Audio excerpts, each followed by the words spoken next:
Olá, que tal? No vídeo da semana passada, eu trouxe algumas gírias e palavrões que podemos ver ao longo das temporadas de La Casa de Papel.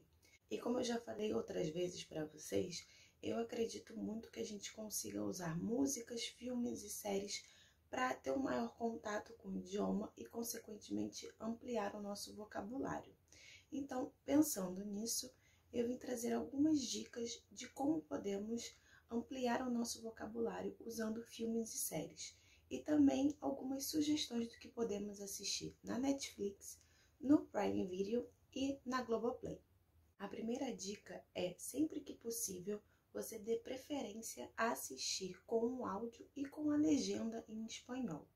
Eu sei que nem sempre a gente se sente preparado para abrir mão daquele conforto e segurança que dá ter lá a legenda, pelo menos em português, para a gente conseguir entender tudo. Mas se você já tem um domínio maior do idioma, se você se sente confortável para isso, experimente. Pode ser rever algo que você já tenha visto com a legenda em português, só que dessa vez você coloque a legenda também em espanhol. Isso seja possível, porque vamos ver uma plataforma que não permite isso. Eu acho interessante e importante poder colocar a legenda em espanhol, porque você vai não só escutar aquela palavra, como você vai ver como ela é escrita. Isso vai ajudar muito caso você não conheça aquela palavra, porque você vendo a grafia dela, você vai conseguir facilmente procurar o significado. Mas caso você não sinta segurança, não se sinta confortável para assistir com o áudio e com a legenda em espanhol, bote só o áudio e familiarize seu ouvido ao idioma. Outra dica é você prestar atenção ao local de onde é aquela produção que você vai assistir ou de onde são os personagens que fazem parte daquele filme ou daquela série. E isso é importante porque, como vocês sabem, o espanhol é falado em vários países. Então, em cada país ele vai ter suas particularidades, seja o sotaque específico de cada país, de cada região, ou inclusive palavras, gírias e expressões que são mais comuns em um país do que em outro. A gente vai ter também, por exemplo, verbos que em um país é mais usado com um sentido e em outro país com outro sentido. Então, quando a gente for buscar essas palavras que a gente não souber, a gente pode ver com mais facilidade essas especificidades se a gente souber de onde é aquela produção ou de onde são os personagens. Inclusive, em uma das sugestões que eu vou dar, acontece isso, da gente ter um personagem que é espanhol e outra personagem que é mexicana. E ela usa um verbo que na Espanha é usado com um sentido e na América Latina já tem um outro sentido. Isso meio que faz parte ali da conversa que os personagens estão tendo. A terceira e última dica eu considero uma dica de ouro, então preste atenção. Você está lá vendo a série, o filme, com o áudio com a legenda em espanhol. Apareceu uma palavra que você não sabe. Você vai procurar aonde? Pode ser que você instintivamente procure no Google Tradutor. Jogue lá no Google e tudo bem, vai tomar aquela tradução como a única. E talvez você pode falar, mas não se encaixa no que eu estava vendo. E aí que tá. A minha terceira dica é que você não procure essa palavra no Google Tradutor. Eu vou mostrar para vocês um site que também tem um aplicativo que é da Real Academia Espanhola. E é um dicionário.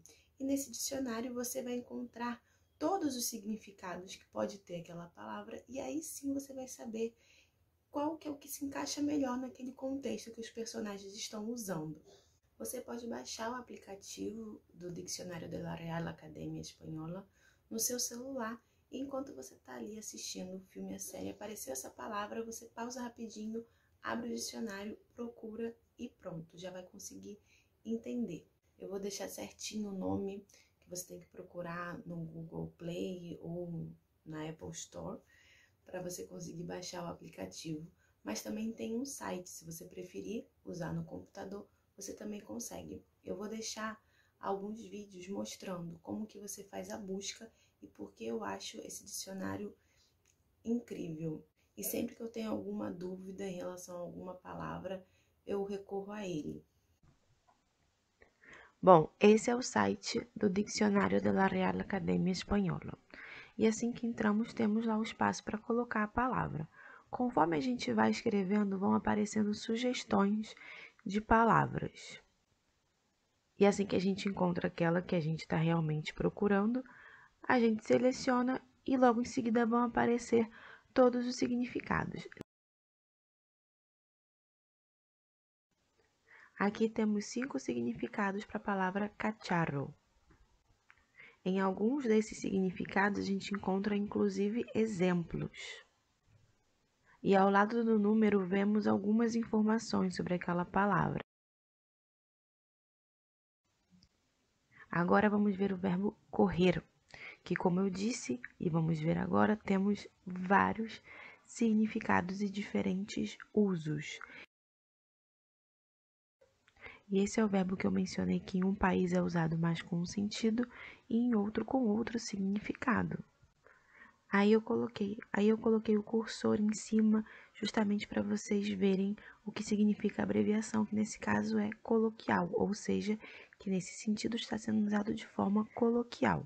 Atenção agora ao significado de número 31, que é usado de forma vulgar na América Central, na Argentina, na Bolívia, no México, no Paraguai, na República Dominicana, no Uruguai e na Venezuela, como sinônimo de realizar o ato sexual. Outra coisa interessante do dicionário é que ele ainda apresenta algumas expressões. Quando você bota verbos ou palavras, ele vai trazer algumas expressões que utilizam essas palavras e esses verbos. E se clicamos ali, onde agora está por palavras, podemos selecionar outras formas de fazer nossas buscas, como por exemplo, justamente por expressões. E isso é interessante porque às vezes vemos expressões em filmes e séries e a gente não entende muito bem o significado. Então a gente pode procurar a própria expressão nesse dicionário. Agora vamos para as sugestões do que vocês podem assistir para colocar essas dicas que eu dei em prática. Eu já peguei aqui o meu computador com a sinopse, um breve resumo das séries e dos filmes que eu vou sugerir, que eu vou indicar, porque se deixar eu falando solto é capaz de eu soltar alguns spoilers. Então algumas coisas vão ficar vagas e é isso, vou tentar evitar os spoilers. Começando com a Netflix. A Netflix tem um catálogo bem recheado de opções de produções em espanhol e que são até fáceis de você encontrar, né? Você pode digitar lá filmes em espanhol, séries em espanhol, ou filmes colombianos, filmes mexicanos, se você quiser ser mais específico. Então vou começar com as séries. El Inocente. Uma morte acidental lança um homem em uma espiral de intrigas e assassinato. Ele encontra o amor e recupera a liberdade, mas um telefonema traz o passado de volta. Essa é uma série bem curtinha, é daquelas que você dá o play sem pretensão e quando vê não consegue largar até terminar. Pelo menos comigo foi assim. Outra série, mas que talvez possa ser considerada até uma minissérie pela duração dos seus episódios, é El Tiempo que te doy, ou O Tempo que te dou. Quando o relacionamento com Nico termina, Lina precisa deixar as lembranças de lado para se concentrar em si mesma. Ao longo de 10 episódios, ela aprenderá a dedicar 1 minuto a menos ao passado e 1 a mais ao presente, dando novo significado à expressão "o tempo cura todas as feridas". E aqui que tá, a série tem 10 episódios, mas esses episódios ficam ali em torno de menos de 15 minutos cada um deles. E essa ideia de dedicar 1 minuto a menos ao passado e 1 a mais ao presente tá na duração dos episódios. E o que eu achei muito interessante dessa construção, porque vamos supor que ali o primeiro episódio tenha uns 15 minutos. Desses 15 minutos, 14 vão ser de flashback e 1 ali no tempo presente. Então essa série trabalha muito a questão do flashback.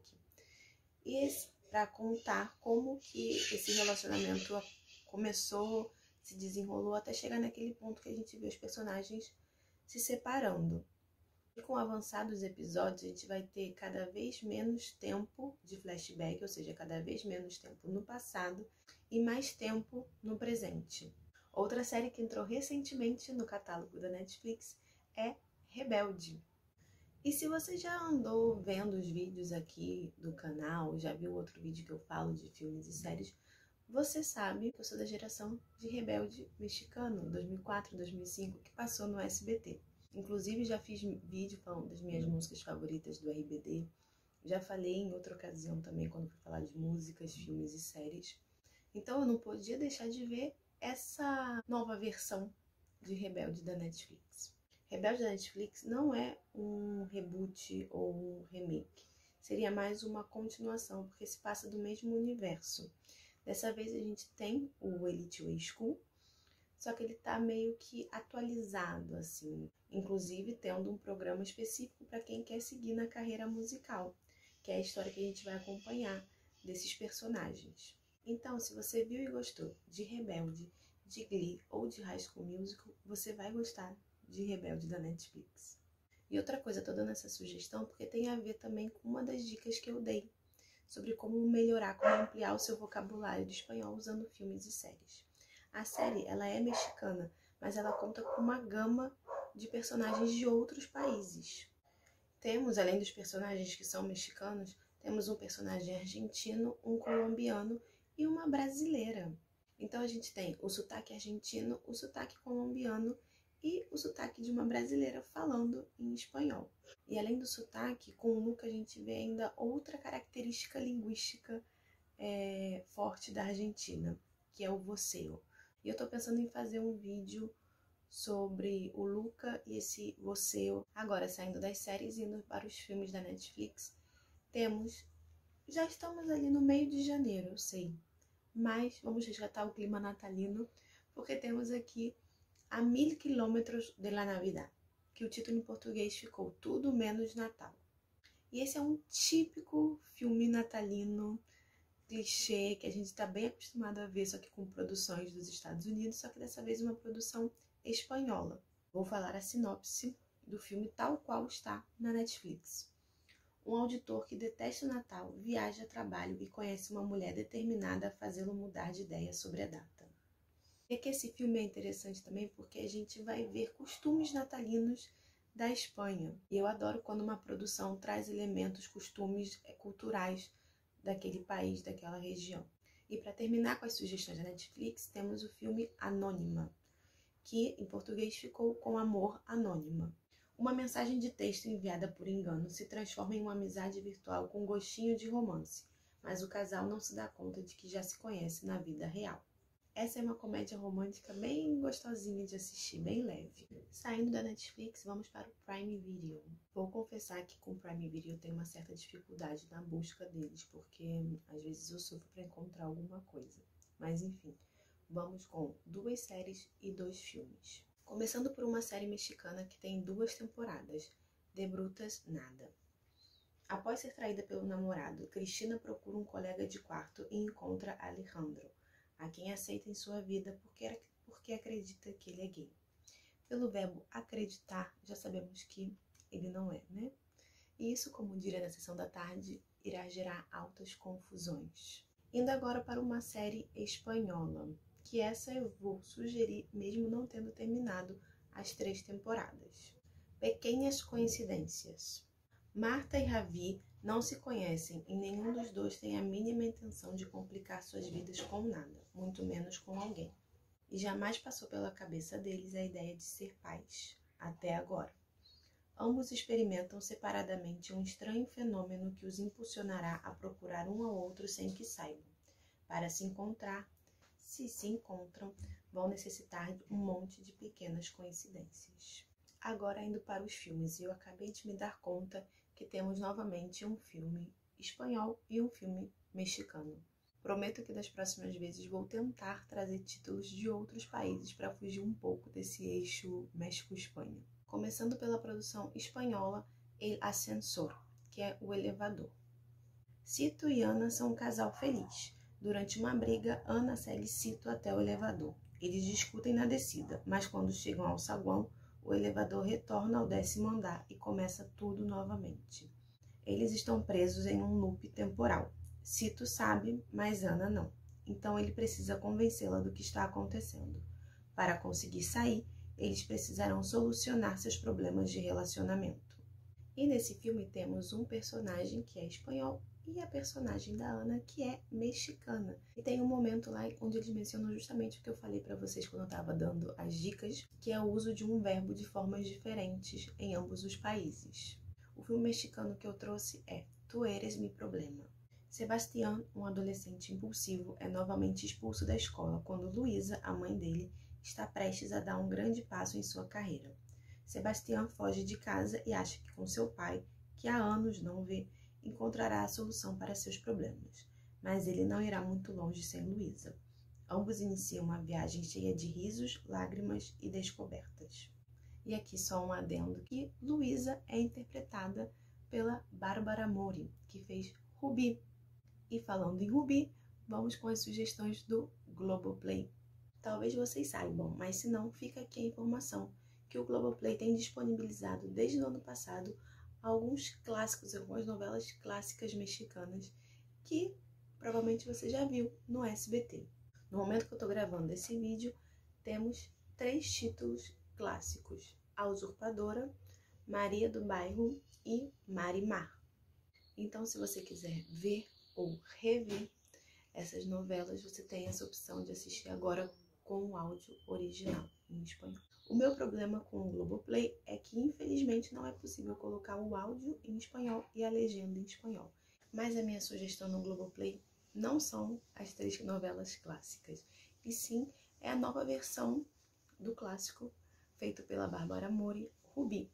Há alguns anos a Televisa começou um projeto para fazer remakes de novelas clássicas, só que dessa vez no formato de série. E uma das novelas escolhidas foi justamente Ruby. E essa nova versão traz alguns elementos diferentes, mas, no geral, a história é a mesma. Ruby é uma mulher ambiciosa de origem humilde, decidida a usar sua beleza e truques femininos para escapar da pobreza, sem se importar de machucar pessoas inocentes para isso. 2 curiosidades sobre essa nova versão de Ruby é que a atriz, a protagonista, é sobrinha da Thalía e ela canta a música de abertura da novela. E por fim temos um filme chileno, olha só, escapamos do eixo México-Espanha. El Agente Topo, ou Agente Duplo, como é o título em português, é um documentário e teve repercussão porque ele foi indicado ao Oscar de melhor documentário. E vamos à sinopse. Um investigador particular contrata um idoso para ir disfarçado em uma casa de saúde no Chile para investigar uma suspeita de maus tratos. Esse documentário ele tem uma carga emocional forte porque ele vai abordar em muitos momentos essa questão do abandono da família ao idoso. Bom, essas foram algumas dicas de como podemos usar filmes e séries para ampliar o nosso vocabulário em espanhol, além, é claro, de algumas sugestões do que vocês podem estar assistindo nessas 3 plataformas. Deixem nos comentários se vocês já tinham assistido alguma dessas indicações e também fiquem à vontade para me indicar o que eu posso assistir, principalmente no Globoplay e no Prime Video.